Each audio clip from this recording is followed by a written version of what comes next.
За сайн байцгаана. За өнөөдрийн нийгмийн харилцааны чадвартай хүүхэд гэдэг сэдэв байгаа. Энэ сэдвээр өнөөдрийнхөө яриаг хийж. За өнөөдөр бол нийгмийн харилцааны чадвартай хүүхэд. За зөв харилцаж чаддаг, яриагаа ойлгомжтой илэрхийлж чаддаг, сонсох чадвартай, бусдын яриаг анхааралтай сонсдог ийм хүүхдийг хэлж байгаа. Бусдыг хүндэлж зөв үг үлгэр дуурайллыг нь сонсож хүлээж авдаг. Жишээ нь хүүхэд надад тэгэхэд таалагдахгүй гэж тайван ойлгомжтой хэлж чадаж байвал харилцааны ухаалаг байдлын илрэл юм. За хоёр дахь нь хамтран ажиллах, бусадтай эвтэй байж чаддаг. Найзуудтайгаа дүрм баримтлан тоглож чаддаг. Бусдын санааг сонсож хамт шийдвэр гаргадаг.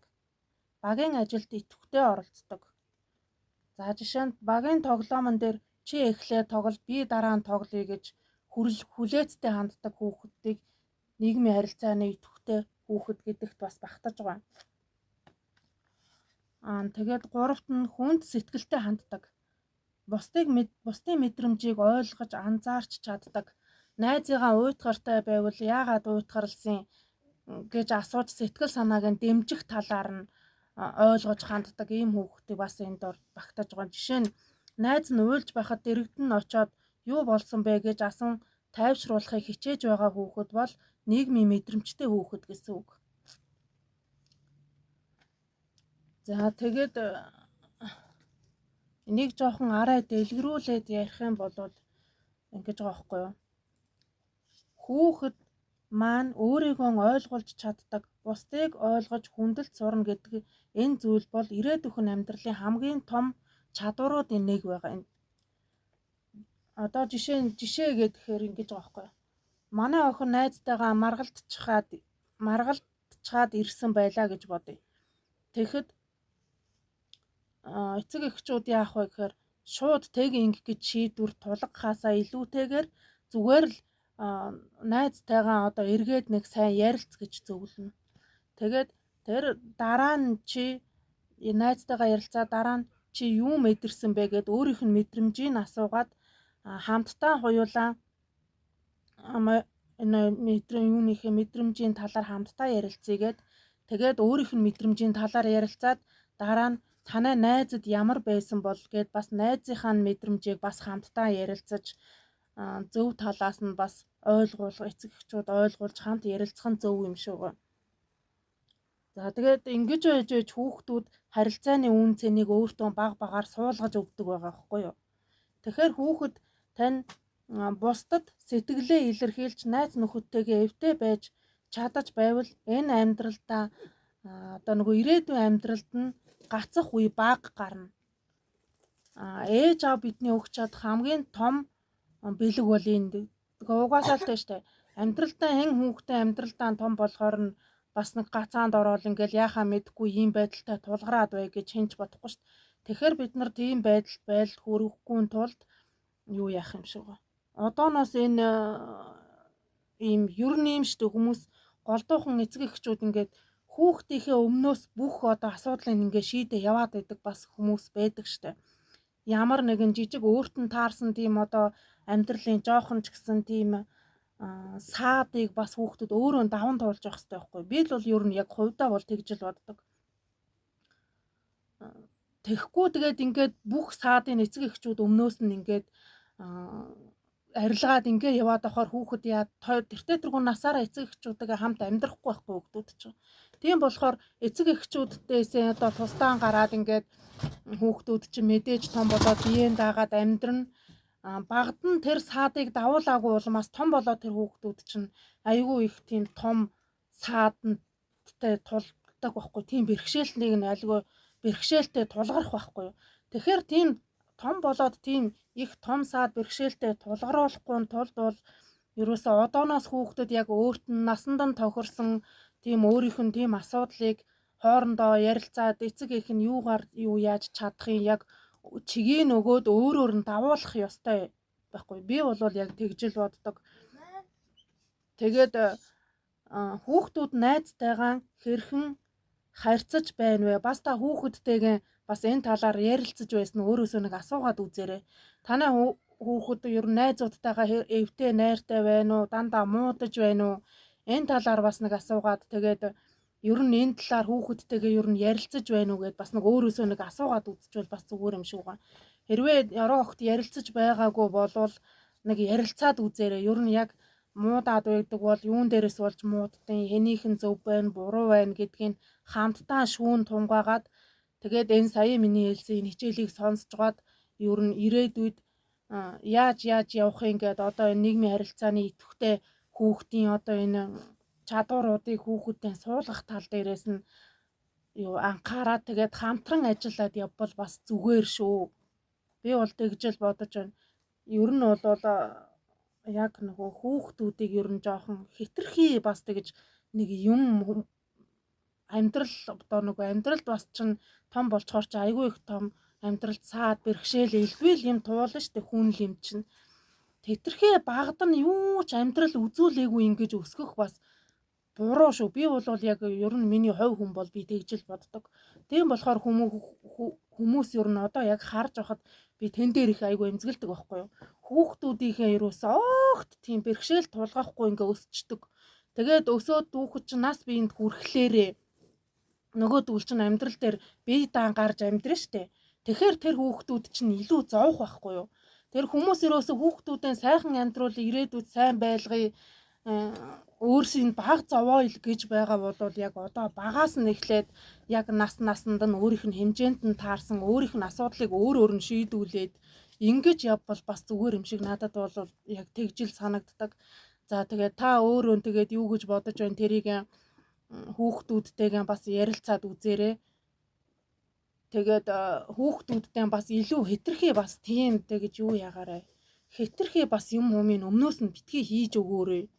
Тэр дундаа нийгмийн харилцаа, биеийн хүчин, одоо бие бэлтрийн хөгжил энэ дээр ер нь энэ хоёр ч гэж ер нь айл энэ хэдий хичээл бүгдэн дээр нь л тэгэл бие бэлтрийн хөгжил муутай хүүхэд бас том болоод бас айгүй хэцүү шттэ. Тэрээс нийгмийн харилцаанд гэртээ одоо ингээ баг байхтаа ч яах уу, эцэг эхтэйгээ хамт байхтаа ч яах уу ингээл болоод нэг жоохон харилцааны жоохон асуудал гараад ирэхээр л эцэг эхтэй ирээл хэлээл ингээл тэр хүүхэд чинь байнга эцэг эхтэйгээ хамт явахгүй байхгүй том болоод тусдаан гарна. Тусдаан эцэг их бид нарын хамааралгүйгээр амьдрэн штэ. Тэгээд амьдрахт нь аль болох өөрөө биеэн дааж асуудал багтай явах талаас нь бол одооноос эхлээ зааж өгөх ёстой байхгүй юу. Тэгэхээр би ер нь яг тийм л чиглэлээр ерөөсөө хүүхдүүдийнхаа ирээдүйн ер нь аль болох баг саад дотор одоо өөрийн хэмжээндээ таарсан саад дотгорыг яаж аль талаас нь авч үзэж яаж давбал зүгээр юм гэдгийг би бас одооноос эхлээд яг хүүхэдтэй зааж өгөх зорилгоор би ерөөсөө энэ чиглэл рүү орсон. Тэгэхээр хүүхдүүд чинь ерөөсөө үний амьдралын хамгийн гол утга учир л тийм шүү дээ. Хүүхдүүдээ л хүн чинь ер нь сайхан явуулахыг бодож ер нь амьдрдаг үстэй ямар ч юм. Тэгэхээр ерөөсөө тийм л байгаа бол эцэг эхчүүд минь та нар хүүхдүүдийнхээ ирээдүйн хүмүүжил энэ бүгнийг одооноос эхлээд сурч эхлээрээ. Өөрсдөө нь сурж энийг сурахгүй бол хүүхдүүдтэй заана гэдэг бол худлаа шүү. Өөрөө яаж харьцах, яаж хүүхдүүдээ дэм болох, яаж чигийн зөв зааж өгөхийг мэдгүй бэжэж зүгээр яг өөрийнхөө бодлыг тулгаж хүүхдүүдээ өсгөнө гэдэг бол их буруу юм бэлээ. Би бол өмнө нь энэ хичээлд суугааг байхдаа энийг мэддэггүй байсан. Одоо тэгээ энэ хичээлд орчхоор би ер нь айгүй их буруу яг том болоо та нар тийм гэл яг өөрийнхөө үзэл бодлоор хүүхдүүдтэй тулгаад тэгээд яваад идэг тэр ер нь буруу юм байна гэдгийг чи би энэ хичээлийг одоо ингээ үзснээс хойш маш сайн ойлгож байгаа байхгүй. Тэгэхээр та нар хүүхдүүдээ сайн хүн болгоо ирээдүйд аль болох одоо сайхан амьдруулъя. Хүүхдүүд чинь ирээдүйд өөрсдөө өөрийнхөө амьдралыг аваа явна штэ. Тэгэхээр сайхан амьдраасай л гэж хүн хүсэж байгаа штэ. Тийм болохоор тэгэд сайхан амьдраасай гэж хүсэж байгаа бол та яг одооноос эхлээд өөрөө суралц. Тэгээд тэр сайхан амьдрах чадварыг яг одоо багаас нь эхлээд тэр чадварт нь өөрсдийн өөрөөр нь даалгуулад чигийн эцэг эхчүүд бол яах вэ гэхээр зөвхөн ингэж яв гэд чигээ нь өгж сэтгэл санааг нь өргөж дэм болгол үүрэгтэй болохоос ш бусдаар бол одоо тэгэл нэг өмнөөс нь за миний үү тийм саад гарчуу энийг ингээд тэрийг өмнөөс нь ингэж арилгаж өгч явах бол хүүхдүүдийг бүр амьдралд илүү бүр нэлцгай болгодог байхгүй юу. Миний яг баримталдаг юу бол тийм л байсан. Тэгээд энэ сургалтанд орсноос хойш би тэрийгэ бүр илүү гүн мэдэрсэн. Тэгэхээр таа ч гэсэн бас хүүхдүүдэн тийм амьдрал дээр гараад юу ч мэдгүй тийм хүүхэд чинь гарахаараа уламл илүү танай хүүхэд чинь л зовох байхгүй юу. Тэгэхээр хүүхдээ зовоохгүй сайхан амьдруулъя, өөрийнхөө амьдралд сайхан ирээдүгөө өөрөө аваа явцдаг тийм хүн болгоё гэж байгаа бол яг одооноос эхлээд та суралцаарай. Энэ одоо энэ сошиал орчинд суралцах боломж маш их байхгүй юу. Айлч талаар орсон ямар ч юунд орсон хүн яг ингээд ийм сургалтын талаар ингээ үзээд байхаар яг утсан дээр одоо миний л утсан дээр яг тэгдэж шүү дээ. Баян тийм сургалт, ийм сургалт. Одоо нэг бол хүүхдийн хүмүүжлийн талаар ийм сургалт байна, нэг бол гэр бүлийн талаар ийм сургалт байна. За нэг бол дижитал маркетингийн талаар ийм сургалт гэдэг. Миний утсан дээр одоо яг нэг пэс орохоор л яг гарч ирдэг юмнууд нь ийм юмнууд болцоод байгаа. Тэгээ таа ч гэсэн бас тэр хэрэгтэй хэрэггүй. Би энэ сургалтанд орсноос хойш тэр нөгөө хүмүүсийн хэрүүл, ховжив, за тэр улас төр мөр энтриг бол би ерөөсөө огт үзэхээ бай. Өмнө нь бол үздэг байсан. Одоо би энэ өөрөө ингэж суралцаж эхэлснээс хойш тэр чинь бүр өстө огт үзэхээ байсан. Хүн үзэх сонирхолчгүй болчтой юм бэлээ тийм имийг. Шаал дими хайрын цаг үрсэн юм гэж бодогдоод байдаг болчтой байлээ. Тэгэхээр таа ч гэсэн суралцъя гэвэл ямар нэгэн хэмжээгээр тийм юм одоо ийм сайхан бүх юм хөгжсөн цагт бол онлайнаар бүх юмаа сураад судлаад авчдаг. Энэ сошиал орчин гэр нь өөртөө хэрэгтэй зөв талаас нь өөртөө өөрийнхөө амьдралд хэрэгтэй талаас нь бас авж харж хандаасаа гэж би бас бодоод байна. Би өмнө нь бас яг тэгдгүүлээс ерөөсөн бас нэг онцын хэрэгцээгүй тэгэл хэрүүл уруул ховжив тийм юм их үздэг байсан. Одоо бол би ерөөсөн тийм могт үзэх юм байцсан. Юу үздэг вэ гэвэл минийх одоо нөгөө даалд ухамсар хүн өөрөө яаж сэтгэлгээ миний энэ магна дижиталын хичээл бол яг энэ талаар бас заадаг байхгүй юу. Тэгээ өөрийнхөө сэтгэлгээ бүх юмаа өөрчлөөд ирчихээр ингээд хүний үзэх юм сонирхол хүртэл шал өөр болоод ирд юм билээ. Тэгээ би одоо миний одоо үздэг юм гэвэл нэгдүгээр тийм хичээл, хоёрдугаарт болохоор он тэр даалд ухамсар хүн сэтгэлгээгээ яаж өөрчилөхийг ирээдүйд одоо юу хүсэж байгаа тэрийгээ өөрөө яг одоо бодтоороо бодож байж тэр чин хурц ирнэ мэрнэ гэдэг ч юм уу одоо иймэрхүү хичээлүүд бол энэ юун дээр айгүй их байгаа байхгүй юу. Миний утсан дээр л байнга тийм юмнууд одоо орж ирээд идэг байхгүй юу. Тийм юм үзээд тухаар тэрийг дагаад. Тэгэхээр та юу сонирхож байна? Тэр болгоно өөрөө үзье гэвэл угаасаа энэ хиймэл оюун ухаан энэ утас сошиал орчин чинь таны юу хүсэж байгаа яг тэр ичл өөрлөө чинь яг өөрийн чи үзэж байгаа утсан дээр чинь яг авчирна. Тэгэхээр та өөртөө жоохон хэрэгтэй юмны талаар үзээсэй гэж би бас хүсэж байгаа. Тэгээд хэрвээ тэгвэл амьдралт чинь хэрэгтэй штэ ер нь бол.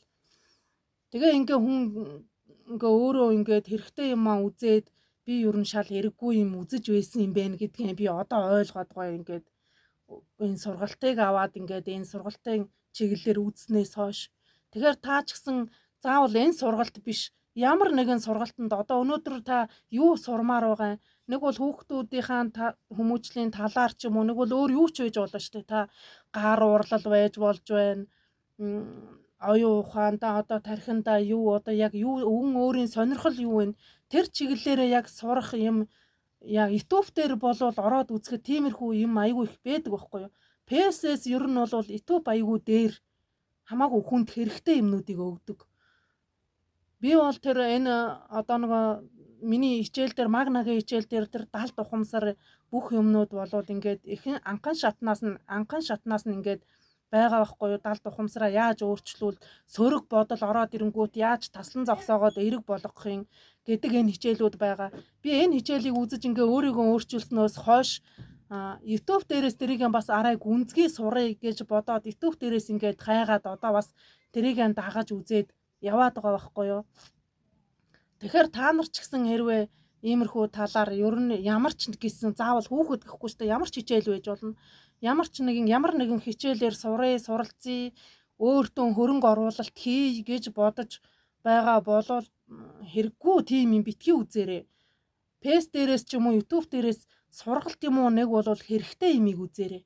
Нэг жишээ нь гэхэд хамгийн эхний ээлжин та одоо өглөөний талархал байж болно шүү дээ. Өглөө болгон та одоо энэ би айгуу гоё одоо нөгөө өнөөдрийг сайхан ирээдүй эрч хүчтэй ухтана гэдэг ийм талархал байж болно шүү дээ.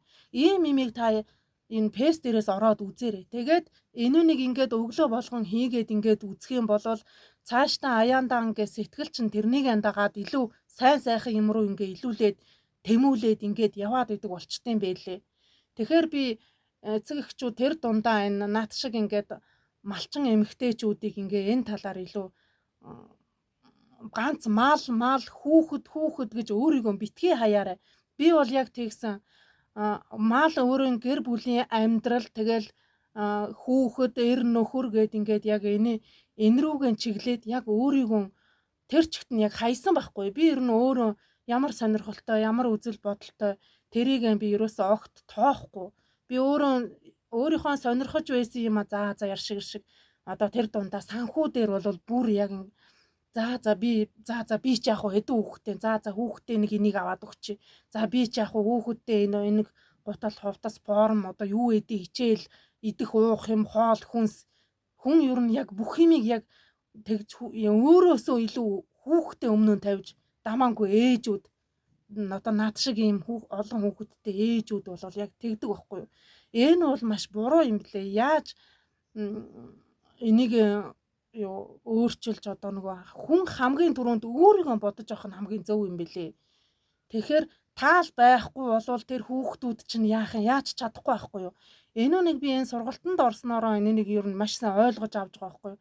Тэгэхээр хүн өөртөө хайртай байж ээж өөрөө эрүүл байж л хүүхдүүдтэй сайн үлгэр дуурайл үзүүлж сайн юм зааж өгнө штэ. Тийм болохоор өөрийгөө хайж ерөөсөө огт болохгүй шүү. Тэр дундаа дамаангүй энэ хөдөөний малчин яг нат шиг ийм хүмүүс бол өөрийгөө хамгийн хайдаг байхгүй. Төвийн хүмүүс бол яг бас өөрийгөө бас бодоод бас үгүй ядал өөртөө гоё ганган хувтас унар нүүрний будаг шунх тэрэ ингээл ийм юмнууд бас захаасаа эхлээл бас яг өөрийгөө хайчихгүй тэр мөрөн дээрээ бас өөрийгөө торддог байхгүй. Тэгэхэд бид нар бол тийм юм байхгүй үнэндээ байдгүй байхгүй. Тиймгүй хүмүүс эцэг эхчүүд энэ малчин эхчүүд эцэг жохоо эхчүүд ер нь айгүй их байгаа. Тэгэхээр та одооноос эхлээд өөрчлөгдөөд за тэр хувтас онор нүрний будаг шунгах яах вэ? Би бол тэн дээр ер нь их ач холбогдол өгдөггүй. Ер нь би бол нэг тэгж нэг хүнд худлаа нэг гоё харагдах гэж ер нь тэгж явдаг. Одоо ч гэсэн би өглөө яг усанд орчоод яг гэрийнхэн хувцастай бичлэгээ хийгээд яг ингээд газар шалан дээр суугаад би ингээл бичлэгээ хийж байгаа. Тэгэхээр худлаа нэг хоёрын хооронд өөрийгөө нэг гоё харагдуулах гэж ингэж битгий яваараа яг өөрөө ямар байгаа яг өөрийнхөө хүн гаднаасаа биш дотроосоо үнэхээр өөрийгөө өөрчлөе гэж бодож байгаа бол дотроосоо л өөрчлөгдөх нь хамгийн чухал шүү. Би бол яг энэ сургалтанд орсноороо энийг бол маш сайн ойлгосон. Тэгэхээр та энэ сургалтанд яг орё гэж бодож болно. Энэ сургалтыг орё гэвэл над руу холбогдорой над руу чаад өчээрээ. Өшөө ямар нэгэн заавал дижитал маркетинг биш. Өшөө ямар нэгэн сургалт байвал энэ фэйс дээгүүр сургалт айгүй их байгаа. Аль болох өөртөө хэрэгтэй тийм юм ин олж үзэж өөртөө хөрөнгө оруулалт хийгээсэ гэж би ер нь бол одоо бас хүмүүсийг өөршгөө тэр дундаа малчин эмэгтэйчүүдийг тэгээсэ гэж хүсэж байгаа. Бид нар яагаад заавал нэг малын хойноос яваад хүүхдүүдийнхээ хойноос яваад энээс илүү өөр өнцгөөс амьдралыг харж амьдарч болохгүй гэж. Бид нар өөр бас давхар орлоготой болж болно штэ. Тэгэхээр тэхийн тулд хүн ер нь амьдралаа өөрчлөх илүү гоё одоо байгаагаас илүү дээшээ ахиулъя гэж бодож байгаа бол суралцах хэрэгтэй юм бэлээ. Суралцаж байж тэрнээсээ үндэслээд ямар өөрөө юунд сонирхож байна тэр чинь яг гараад ирдэг байхгүй юу. Тэгэхээр та өөрөө суралцаарай. Тэгээд өөрийгөө бас жоохон өөр өнцгөөс нь хараад үзээрэй. Би энэ л юмнуудыг хамгийн гол миний зорж байгаа юм ин. Ийм л өөр өнцгөөс өөрийгөө яг нэг байгаа байдлаар битгий тэр чигтээ явуулаарай. Тэр дундаа өөрийнхөө хүсэл зоригийг ерөөсө битгий дамаангүй хэн залуу одоо анх гэр бүл болж байгаа малчин эхчүүд бол өөрийгөө битгий хаяарай. Өөрийнхөө хүсэл сонирхолтой юмыг хийгээд яваарай. Мал гээд ингээ малын хойноос явхаараа өөрийгөө хаяад яг тэр нэг бодит байгаа амьдрал дээр ингээд мал хүүхэд хоёрын хойноос яг ингээд өөрийгөө хайчаад явцдаг байхгүй юу. Тэгэхээр би битгий тэгээсээ миний алдааг бас битгий давтаасаа гэж би бас хүмүүс энэ дамаангүй залуу эхчүүдээсээ хүсэж байгаа. Та өөрөө бас мал маллахтайгаа адилхан өөрөө одоо энэ залуу сайхан байгаа шигээ ингээд давхар бас дотроос нь гэрэлтэж яваарэ. Энүүнийг л би маш их хүнд ойлгуулахыг хичээж байгаа. Тэгээд хэрвээ та тэгээ намайг сонирхож байвал намайг дагаарай. Миний энэ бичлэгүүдийг үзээрэй. Энэ хүүхдүүдээ хүмүүжүүлээ, хүүхдүүдээ зөв хүн болгож өсгөе гэж бодож байгаа хүн байвал энэ миний юу руу яг хувь юу руу ороод үзээрэй. Ороод энэ миний бичлэгнүүд яг тавиатай байгаа. Тэрүүнийг эхнээс нь эхлээд ингээд амьдралтаа хэрэгжүүлээд яваад үзээрэй. Тэгээд өнөөдрийн бичлэг бол ингээд өндөрлөө. За тэгээд дараагийн бичлэг хүртэл баяртай.